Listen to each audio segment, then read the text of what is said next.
So Denise, she was here just over, coming up on a year and a half that she was here.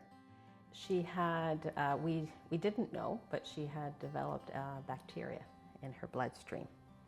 By the time it was diagnosed, it had done a lot of damage to many organs. She was in hospital for 4 months, different hospitals in Kitchener for 4 months. Ended up going home just before Christmas, and then in February she had another relapse, another complication of the bacteria, and had surgery. But after the surgery, she just had lost all mobility again, and she had made the very brave, we say very brave decision to stop all medical treatment. And so that's what brought her here. I mean, interesting, they had selected another place for her, but the hospital made a mistake and gave it to somebody else. So we ended up coming here. She was worried about coming here for the distance of my mother, who is still alive and at the time was 97, and really wanted to spend a lot of time with her. And anyhow, it worked out perfectly. When she came here, she had in mind that she was potentially going to look at MAID. But after being here for 2 or 3 days, she made the decision not to, because it just felt peaceful, and she could finally have some peace and comfort. And the biggest thing I noticed with her is that after she had made the decision to stop everything and having come here after a couple of days of settling in, you just saw the peace on her face, and you knew then that she was just going to be able to enjoy her family and whatever time she had left.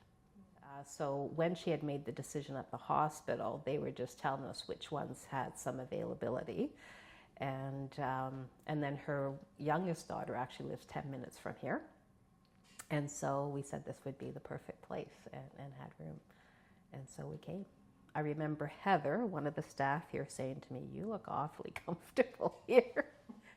And I said, I am. And my goal has always been, and especially for Denise, was for her to have peace. And so in many ways, I was the strength of the family, not having the tears in front of her. We certainly had our quiet moments where we shared a couple of tears together, but I was always the strong one, holding her up and holding the family up. And yeah, so it was comfortable the moment I walked in. So when we talked with Denise, I would say probably she was here for about 3.5 weeks, a little bit more. And when we talked with her about what were some of the things that she wanted, or was there anything remaining that she wanted to do, and the one thing was a tea party. Denise hosted afternoon tea. It was almost like a typical English tea. So whenever there was a wedding shower in the family, she was the one that would host it, or Mother's Day. She had all of the teacups and everything at home. And so when we went to the staff, they said absolutely.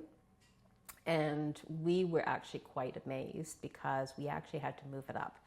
The week before she passed, she actually took a significant downturn, and we thought she was going to go. So we moved the tea party up. The staff were phenomenal, helped us organize it all.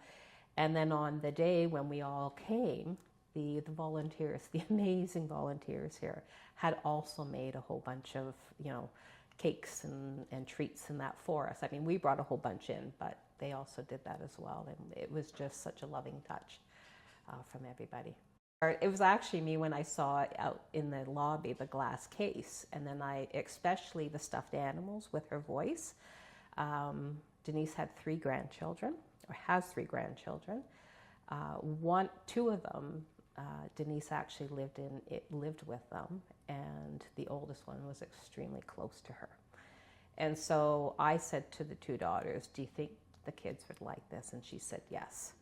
So that ends up being a very funny story, because Heather brought up the stuffed animals, and it was almost like an auction. Denise was going through them. I like this one. I don't like that one. This one's a maybe. This one's I don't know. And so anyhow, it turns out she liked 2 of them, but she needed 3. So I ended up going shopping, buying a whole bunch of stuffed animals for her to select from. then the rest got donated here. Interesting enough, the granddaughter played with it right away, took it to school, showed school and all of that. Her two grandsons were, I don't want to say they were afraid, but they stayed away from them. And it wasn't until after she passed that they actually started to press and to hear her voice.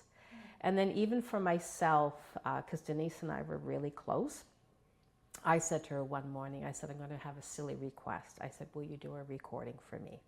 Because when her and I would go on trips, quite often she'd be the first one to be awake, and then she'd look at me and say, good morning. And so I got her to tape that for me, so I even have one at home. We also did the photographs, and that's actually all we did. But what I did after she passed and for Christmas, noticing the cushions that were out in the lobby. So I had the two girls, her daughters, pick a favorite sweater of hers, and I made them pillowcases and that with the sweaters for them. The volunteers, absolutely phenomenal. The volunteers in the kitchen, amazing. Always accommodating, what anyone wants. And even her. And then I remember even with me, I'd often be going out to get to eat and that, and they'd say, but you can have some if you want some, you don't have to go. So the volunteers are amazing, and all of the staff. I mean, there was not one staff that we could say anything to say. The staff were amazing. There's obviously a few that stand out for us, but I also remember one night, we figured in the end it was like a flu bug. She must have picked it up. And in the middle of the night, she just started becoming very ill. And one of the PSWs, her and I just stayed with her the whole night. And just the amazing and loving care. There were two nurses that have beautiful voices.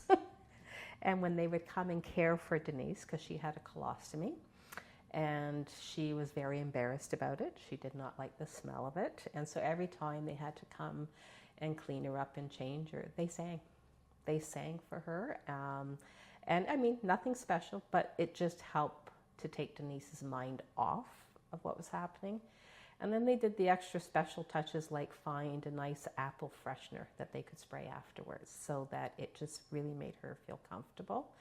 But even with the family, when you come to Innisfree, it's not just Denise receiving the care, it's all of us receiving the care. And it's amazing how staff seem to get to know each one, especially the ones that come most often, and just where we're at in our journey with her, and just knowing the right thing to say or the right thing to do. And even with my mother, she was 97, and so when she would come to visit, and it was often, they really made sure she was comfortable and anything that she needed. So it was a journey for all of us, and we all, and even the post-care. We still are in contact with some of the staff. My one niece who has the two young children, they've been in contact, hooking them up with counseling. And so it's not just during the time, it's even after.